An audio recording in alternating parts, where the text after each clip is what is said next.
Hey guys, today we're going to be taking a look at the Transformers Takara collection number 21. This is Broadcast, or known as Blaster in the West. He was also briefly known as Billy in the Headmaster's cartoon. And this figure, number 21 in the Takara collection, was the final figure in that series. After that came the movie, and then they brought back the G1 reissues with the Encore series. On the back of the box we can see everything that comes in the pack, and we can also see some of the other releases. We've got Sound Blaster, Perceptor and Cup and Wheelie. As with all these releases, we have the Velcro front cover, and inside we've got the little booklet. So we can see this one, Transformer World Card number 21, and then we have a page on, looks like cassette bots. We've got some TV episode guides, and these look like they're from the Headmasters series. No English titles on them whatsoever. In this bit we've got a double fold out of Blaster and Soundwave. And on here we can see some of the toys. These all seem to be from the Super God Master Force series. So we've got God Jinrai, there's God Bomber, Double Clouder, Grand Maximus, and then if we turn that over we can see there's Six Knight. Then we've got Hard Spark, Hot Spark and Wild Spark. And that one is Bullet, that one is Zetka, and that one is Aquastar. This next page features the data file for Steeljaw, and then we can see Broadcast there, and that's the last page.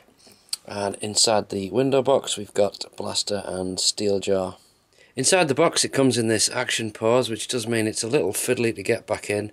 Mainly Steeljaw getting his feet in the right position to shut the box properly. And we also get the customary art cards, so there is Blaster, or Broadcast, and his tech specs on the back. And this one is Steeljaw, and again, tech specs on the back. And then we get one of the smallest instruction sheets I've ever seen, but this is Blaster and he's not difficult to transform. Interestingly though, we don't get any sticker sheet with this one, all the stickers come pre-applied. So here we have Steeljaw as he comes in the packaging. Now normally these would come in cassette mode, but this one doesn't.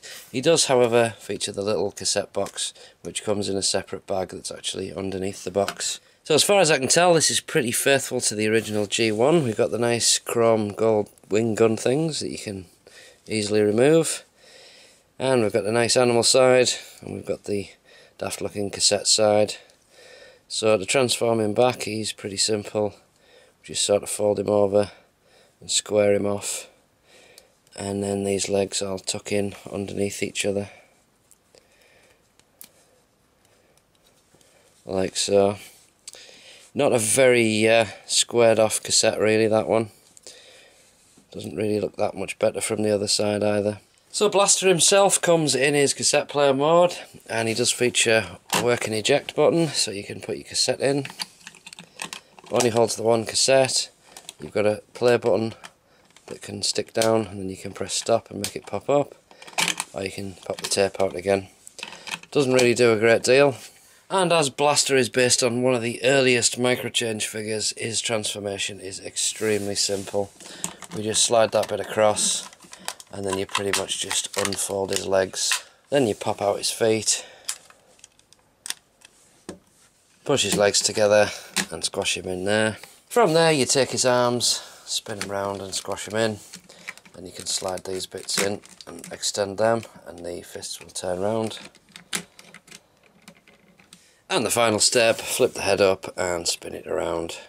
So Blaster also features his gun, which is this. And if you've ever wondered what that hole's for, and that little hole, originally, when this was still a microchange figure, it had a working radio inside it, and you got a little earphone, and the jack would fit into there. You'd wrap your wire around the handle, and the earbud piece would fit into there, and then you could put it in the robot's hand. So unfortunately these days Blaster is probably the most outdated Transformer. When you look at the other figures from around that time, like your Soundwave and your Megatron, this one does feel really old. And as for which one to get, well, this release probably isn't the one to get, because you only get the one cassette with it. There was an American release version in 2010 from the Universe line that featured this figure, and he had 3 cassettes out of his 4 rather than just the one. So there you go guys, that is Blaster and Steeljaw, Transformers Takara Collection number 21. This has been Luke, thanks for watching.